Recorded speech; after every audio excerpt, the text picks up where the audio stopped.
Assalamualaikum warahmatullahi wabarakatuh. Perkenalkan, nama saya Iqmal, kelas 3G, NIM 123011173.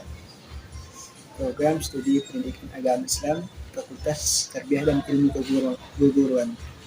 Baiklah, di sini saya akan memaparkan metode pembelajaran atau strategi pembelajaran, yaitu tutur sebaya. Apakah ada yang tahu model pembelajaran tutur sebaya? Yuk kita belajar sama-sama.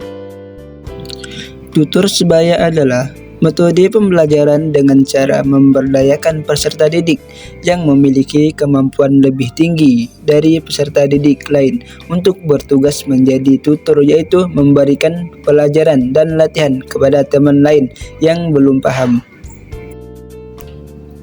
Nah, jadi dalam konteks pendidikan agama Islam dan materi belajar Al-Quran, pendekatan ini sangat efektif karena melibatkan kolaborasi, pemahaman mendalam, dan pelajaran berbasis komunikasi.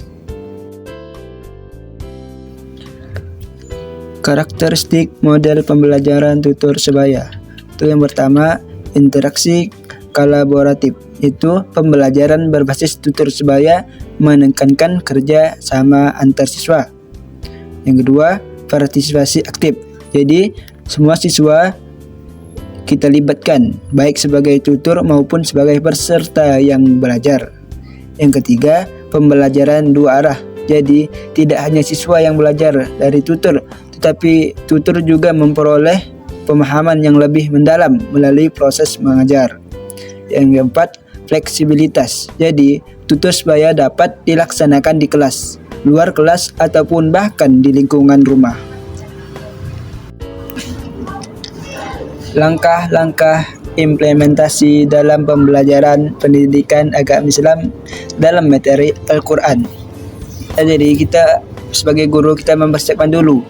Jadi guru memetakan kemampuan siswa, atau kita mengetes satu persatu siswa, khususnya dalam aspek membaca, memahami, dan menghafal Al-Quran.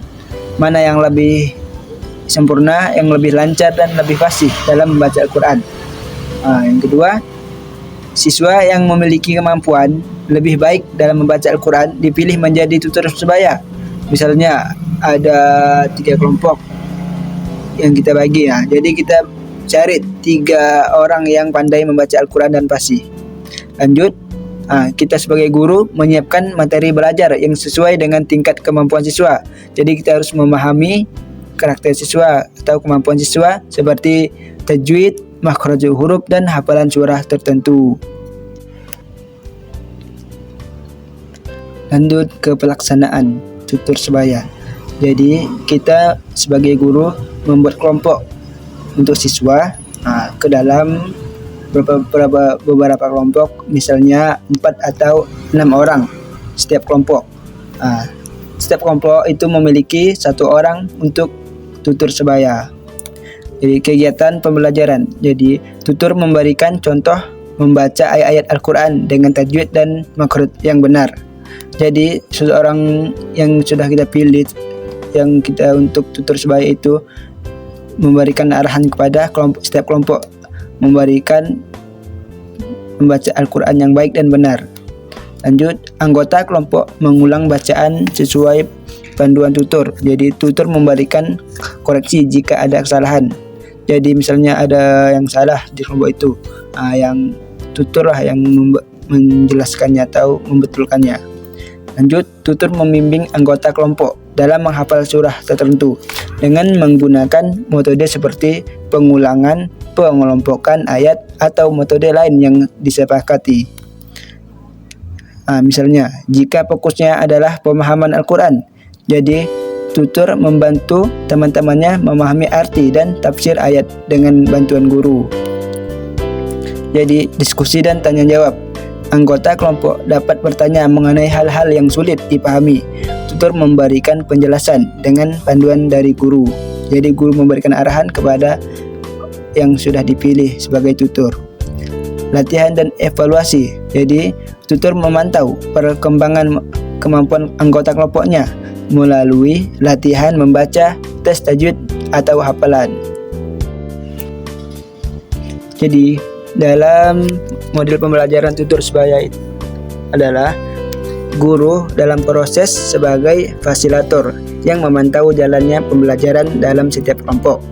Yang kedua, memberikan panduan dan bimbingan kepada tutor sebaya agar mereka dapat membimbing teman-temannya secara efektif. Yang ketiga, melakukan evaluasi berkala terhadap kemampuan kelompok, termasuk memberikan masukan kepada tutor dan anggota kelompok.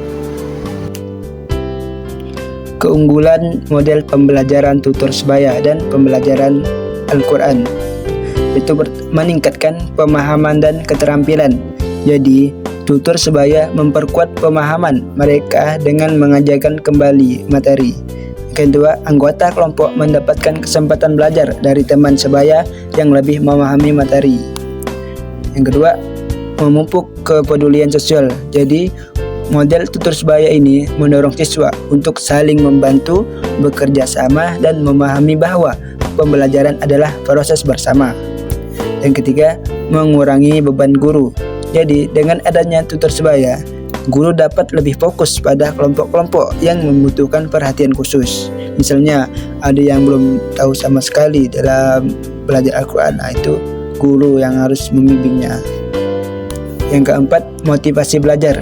Jadi, suasana belajar yang santai dan berbasis interaksi teman sebaya membuat siswa lebih percaya diri dan termotivasi untuk belajar.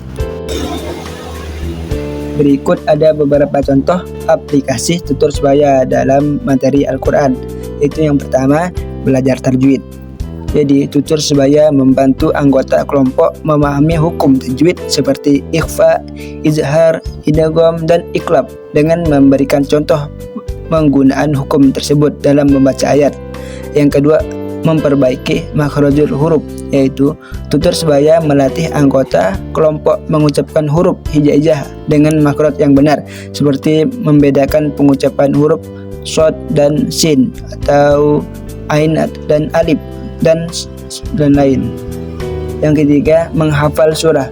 Jadi, tutor mengajarkan strategi menghafal seperti metode pengulangan atau mendengarkan bacaan Al-Quran. Setiap hafalan diuji oleh tutor untuk memastikan ketepatannya atau bagusnya bacaannya. Yang keempat, pemahaman ayat. Jadi, tutor membantu kelompok memahami tafsir ayat dengan cara mendiskusikan arti dan konteks ayat secara kesederhanaan. Baik, di sini saya akan memberikan beberapa contoh atau tampilan video terkait dengan model pembelajaran tutor sebaya. Videonya sebagai berikut. Check it out.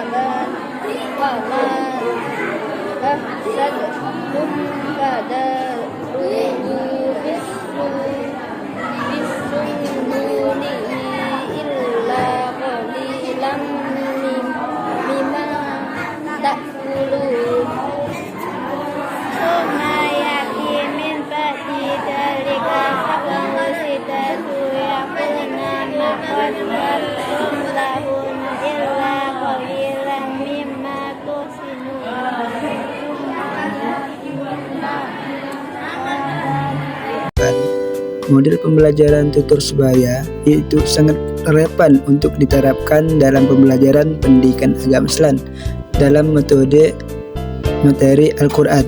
Jadi, metode tutor sebaya ini tidak hanya meningkatkan keterampilan membaca atau menghafal dan memahami Al-Quran saja, tetapi juga menanamkan nilai-nilai kerjasama, tanggung jawab, dan kepedulian terhadap sesama. Jadi, dengan bimbingan yang tepat dari guru, model ini dapat menjadi solusi pembelajaran yang efektif, menyenangkan, dan penuh makna.